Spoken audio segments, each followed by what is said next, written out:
Hey, what's going on, guys? Coming at you with an updated deck profile post-circuit break, and today I'll be showing you guys my Lunalights. Finally, the day has come where we got Kaleido Chick and Crimson Fox imported from the OCG. I'm so excited that we finally have these cards. It really improves the consistency and the power of the deck. Granted, it does suck that we didn't get them before links because there's a lot of cool things that Lunalights were able to do pre-links with Kaleido Chick and Crimson Fox. I was actually able to somewhat consistently make boards turn one of double Leo Dancer plus Strident when, of course, Strident wasn't banned. But it still does a lot of neat things in the link format, and you have a lot of different ways to play around the new link mechanics. So I'll go ahead and show you the deck profile. First, I want to give a big shout out to Robbie Riley for inspiring me to put this deck back together. He was absolutely killing it at Locals the other day with a pretty interesting build that I may profile here at some point. So he definitely inspired me to put the deck back together. And of course, do keep in mind this is very much a beta version. I haven't really touched this deck ever since Perfume came out.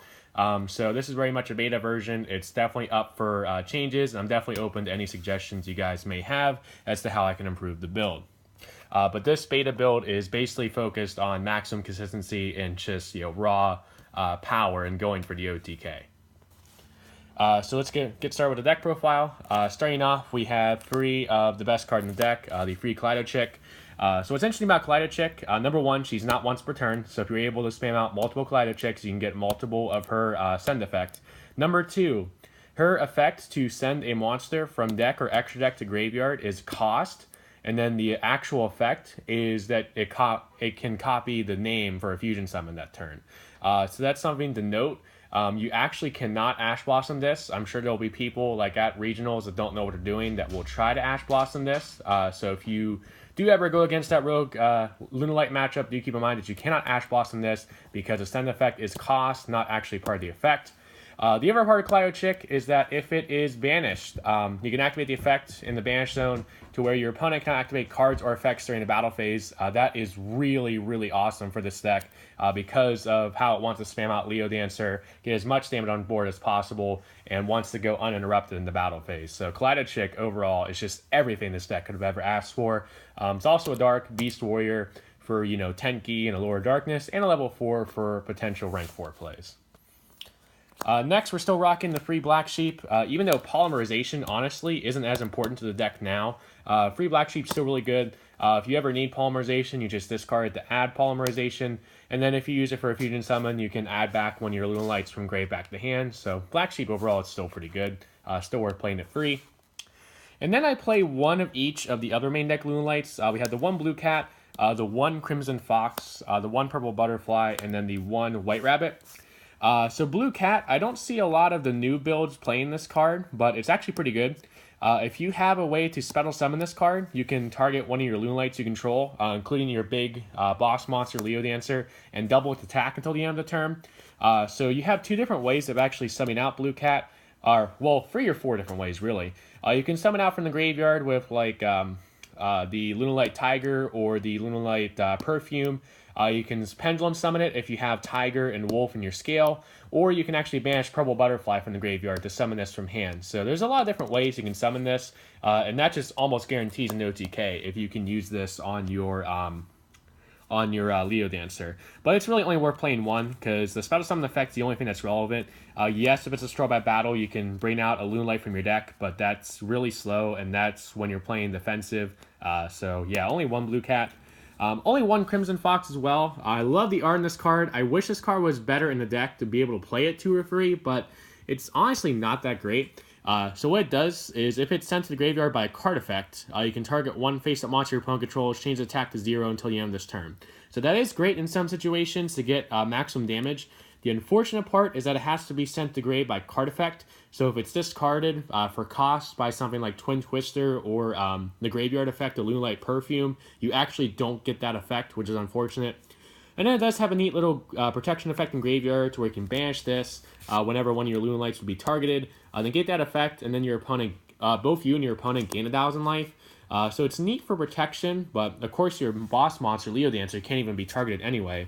And then the fact that both players gain 1,000 life points kind of sucks because you're wanting to OTK them as quick as possible. I'd rather it just have negated the effect and destroyed the card. But, Crimson Fox is still decent. Purple Butterfly, I mentioned it with Blue Cat. Its effect in hand is you can discard this from hand to give one of your Lunalights an extra 1,000 attack until the end of the turn, which can be really useful for that extra damage you need, especially with Leo Dancer. And then in Graveyard, you can banish them in the Graveyard to special summon one of your Lunalights from hand, which is probably best used for Blue Cat, but you can also use it for Kaleido Chick to get its effect again, or just, whatever Lunalight you need. And then the one White Rabbit, this is actually the only back row removal I main. I don't really think this format, this new Sugar Break format with spirals, will really be that back row heavy. The only back row you ever have to worry about with spirals most of the time is their trap card Utility Wire. But White Rabbit's just a searchable out to back row.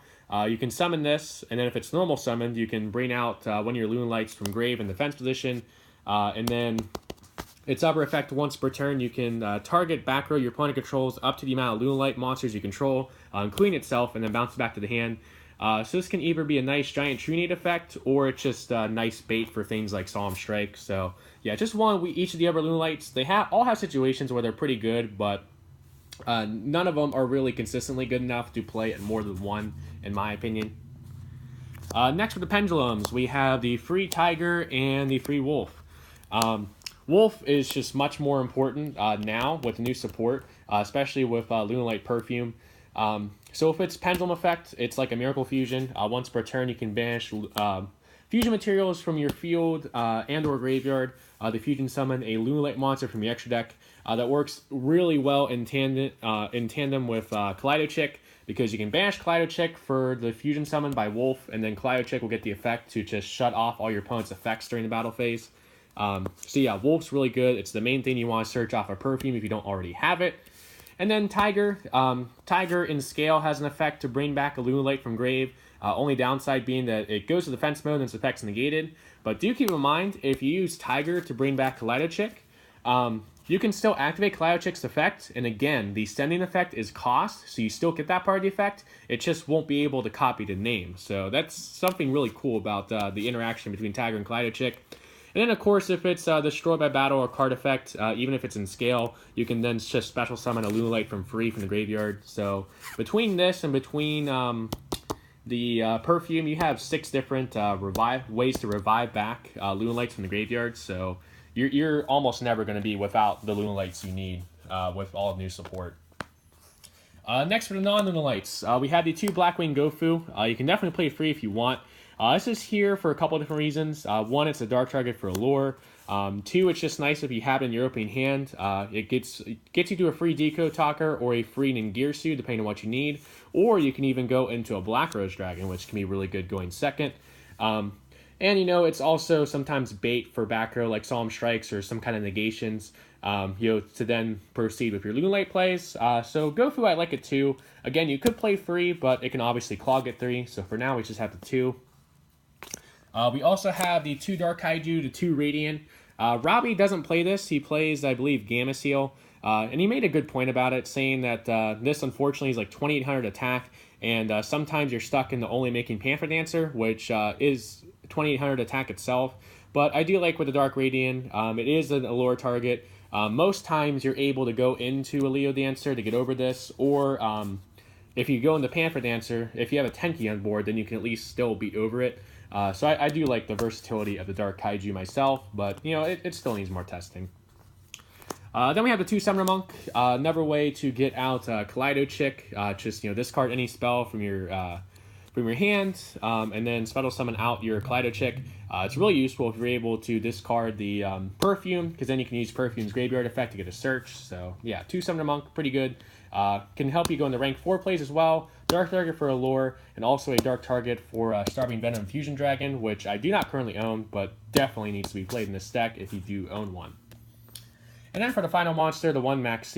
I basically come up with this theory with how much I've been playing Cubics lately, and I'm doing the same theory with this deck, that hand traps other than Maxx are for pussies, and only real men, just play the Maxx as the hand trap, because obviously it's going to be really popular to play like 8, 10, 12, 15 hand traps with how spirals are this format. But yeah, I only need the Maxx. So for spells, we have the triple Lunalight Perfume.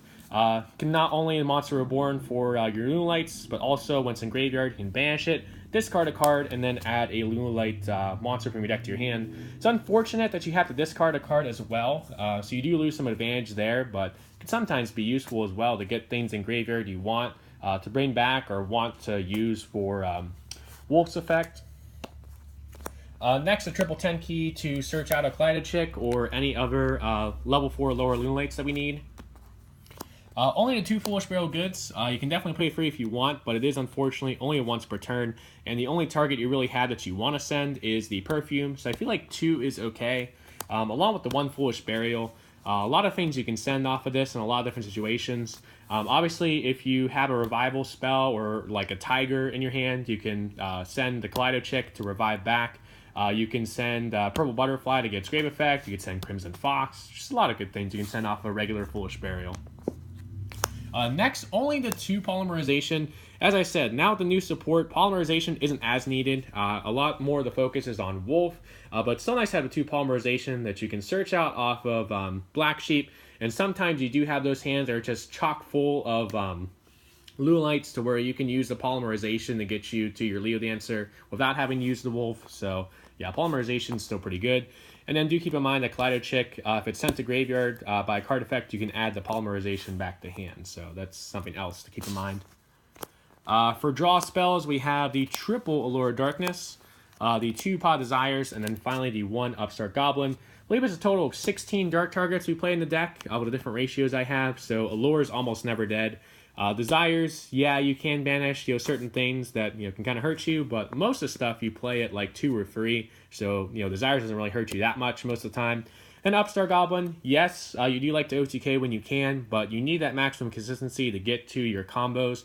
And even if you don't OTK, the turn you summon Leo Dancer, Leo Dancer is just a card that's really hard for the meta to get over right now because it's non-targetable, non-destructive, and it's so big at 3,500 attack.